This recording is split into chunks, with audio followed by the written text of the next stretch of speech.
Well, hello there and good day. Thank you so much for joining me at Dystopian Report, the place where we talk about the nightmare world we found ourselves living in. I'm your host, Jesse Pullman, and today is Tuesday, January 27th, 2026. It's about 7:30 p.m. as I start filming this video, but this may take a while because today we're doing a bit of a longer video talking about the idea of a new world order. It's a notorious term with a lot of applications, and I want to take just a little bit of time. Let's go through the history of the term, from its actual usage in historical context to its adoption by conspiracy circles, all the way to professional wrestling.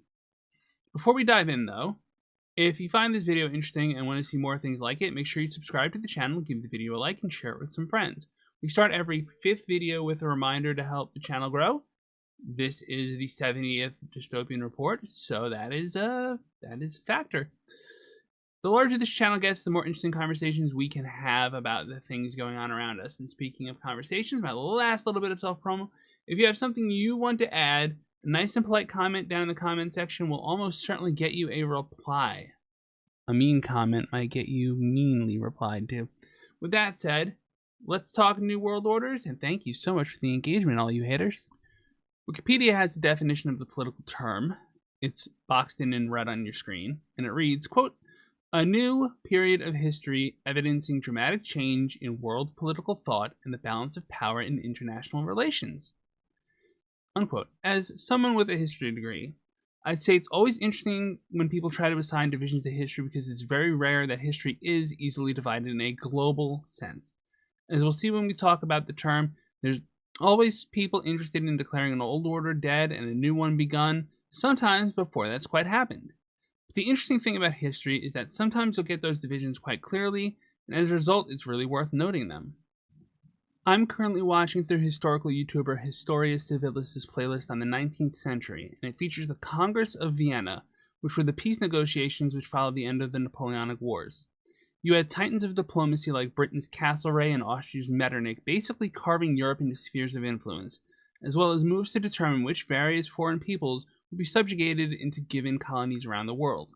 This era ended up being called the Concert of Europe, and while it certainly had significant political events, it carried a certain narrative theme throughout the rest of the 19th century. That's part of the inspiration for this video, and if you're a history fan, I definitely give Historia Civilis a check. Playlist will be in the description down below. The first major use of the term New World Order proper was in the early 20th century, when U.S. President Woodrow Wilson was helping to set up a post-World War I global order called the League of Nations. You see, that Concert of Europe I was talking about broke down at some point, leading to the First World War. It wasn't the only war that had happened, but it was the first really huge European war that took the central continent by storm. It was obvious things were different given the outcome of the war. The United States of America, which had proven itself militaristically powerful, the collapse of the Russian Empire, which was transforming into the Soviet Union, and the wild swings in power on continental Europe. The idea was that Wilson would establish an order which would last just as long as the previous one did. It didn't even last one generation before Adolf Hitler was declaring a new Axis powers-defined world order. That obviously didn't go well for anybody, and while it was horrifically violent, it was mercifully short-lived compared to a traditional global order such as the Concert of Europe, or what would come later. In my mind, it wasn't a world order at all. It was the chaos between one which had died and one which was struggling to be born. Now, as we get closer to modernity, it becomes a little harder to talk about history without talking about politics. Most people agree that the most recent world order began with the end of World War II, the formation of the United Nations, the Cold War, and the introduction of nuclear weapons into the world. Different people have declared the post-war world order to have ended at different times. George H.W. Bush said it ended with the end of the Cold War at the turn of the 1990s. Bush's argument was pretty simple and strong. The post-war world was defined by the tension between two superpowers, the capitalistic, sort of democratic United States and friends such as NATO, versus the communist totalitarian Soviet Union and their Warsaw Pact and other allies. The US was the sole surviving superpower, but would still consult with other major powers before taking any action. In their mind, once the Soviet Union fell, the old world order came to a screeching halt. Still others, such as the UK's then Chancellor of the Exchequer Gordon Brown, claim that the post-World War really ended with the 9/11 attacks. After all, if the world order was defined by superpowers controlling massive global orders, that balance is clearly threatened when a ragtag bunch of terrorists stationed on the other side of the world can kill thousands of the reigning hegemony's citizens.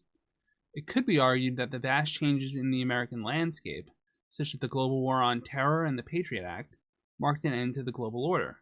If nothing else, this defining event and its consequences put an end to any illusion that the United States was going to seek global consensus for its foreign adventurism or enforcement of international law, such as with the lie-induced Second Iraq War. In their minds, the nature of the balance of power had changed, and the fact that the United States would behave differently meant that the world order had truly ended. Now, me personally, I'd argue that the real world order that's governed the global playing field is the United Nations. This is the successor to the League of Nations we mentioned earlier, and while it's certainly pretty much useless these days, the UN did initially have some successes, or at least some muscle, to its name. The Korean War, for example, stands out as a time the UN made a decision. It was a weirdly decreed one, but a decision nonetheless, and made something of consequence happen on the global playing field. Over the decades, especially since the Second Iraq War, the United Nations has just been weaker and weaker and weaker. This is mostly due to the Security Council having permanent members with veto power, and that might be worth its own video.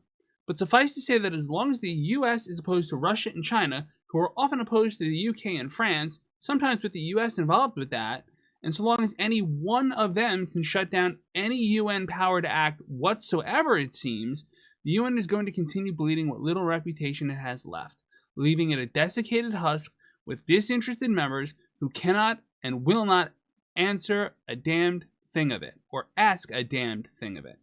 In my mind, unless major reforms are made to it, much like the concert of Europe, the systems preventing conflict have broken down to the point they are impotent. That would be the death of a world order, if not exactly the birth of a new one. Enter Canadian Prime Minister Mark Carney. If I've done my research right, on Tuesday, January 20th, 2026, Carney gave a speech at the World Economic Forum at Davos. Some key pull quotes were the word, quote, rupture in the framework with relations with America, and the suggestion that the, quote, old order is not coming back. He suggested that the middle powers have to band together to prevent their domination by the larger ones. The argument boils down to a simple thesis. America can no longer be depended on, due especially to the Trump regime's tariffs, threats to annex Greenland, threats to annex Canada, and Trump's other international law disregarding behavior. Canada's Carney asserted there's a realignment in process as we speak. Hey, I can't say he's wrong. If my argument is that the United Nations defined the old world order and has been struggling to do anything of use lately, then Donald Trump's effort to establish a seemingly parallel body called the Board of Peace is a clear sign that there's a new political front forming up. It's Trump-centric, and I do mean that from a technical perspective, as he is listed as the chairman in his personal capacity, and he can only be removed with a unanimous vote by a bunch of sycophants he appointed, and even his successor would be handpicked by him. Permanent membership on the board costs $1 billion, which goes into a slush fund under the chairman's control. Key questions about its organization are left unanswered or vague in the style that one might weaponize vagary. And so, with a weak but competing body to the UN established, among many of the greater powers in the world, with a clear desire to divide the world up into spheres of influence given how Trump really views peace, it's going to be up to middle powers to succeed at establishing their own alliances that can stand up to the greater powers' attempts at manipulation. On one hand, this is nothing that didn't already exist within the United Nations Security Council, but on the other, this is explicitly meant to undermine it for Trump and his friends' personal and geopolitical gain. And that brings me to the conspiracy stuff. Remember that Trump is a far-right ghoul who was endorsed by folks like Alex Jones and Joe Rogan? Well, while the idea of a new world order always attracted the attention of some kooks, that was limited in scope until, in 1991, the religious maniac Pat Robertson published a book simply named The New World Order, which mainstreamed the conspiracy theory that the United States was going to cede both sovereignty and human rights to a global, uncaring, and even sadistic body. It was a dystopian picture of a new world order paralleling the one Bush Sr. was announcing at the time. Looking back at it, it's kind of quaint. Where's Alex and his buddy Joe now? After all, Their old pal Donald Trump is now trying to lead exactly the kind of organization that such conspiracies warned would come out of the left. Do you honestly think that nations such as Russia, Hungary, Israel, and Belarus are putting human rights first? Not for those who resist their expansion and control.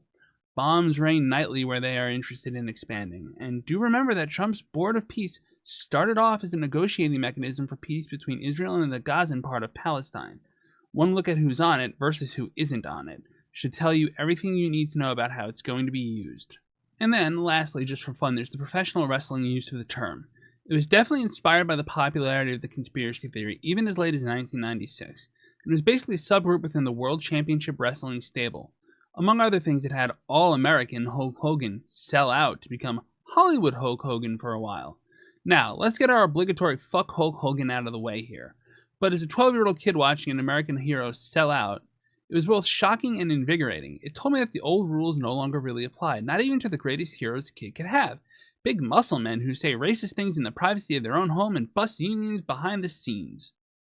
And that's really about all there is to say about that for now. I know this was longer than your average dystopian report and it has more bells and whistles, but as the script grew, I felt it deserved a little more love than my usual quick, rapid response news updates. It was just something that I wanted to talk about. I don't really do dystopian reality anymore because that's kind of just dystopian report now because, you know, the glimmer of dystopia has become the main thing of our lives. So this is where I just want to acknowledge that like news has happened in Minneapolis. It's been a lot. There's been at least one more killing directly and possibly others indirectly. And it's just been very dark and difficult, but we're trying to push through because, as I said in this video, there's a new world order on the rise, and hopefully this order is a pretty benevolent one and it's not a chaotic period in between two other ones, because the last time that happened, it was really not great.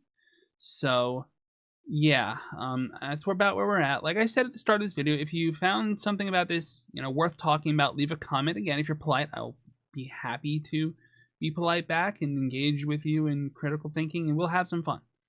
If you enjoyed the video, please do share it to a friend. Subscribe to the channel if you haven't already. I know I have some videos I'm working on. I'm working on Code Geass. I've got like 2,000 words written so far.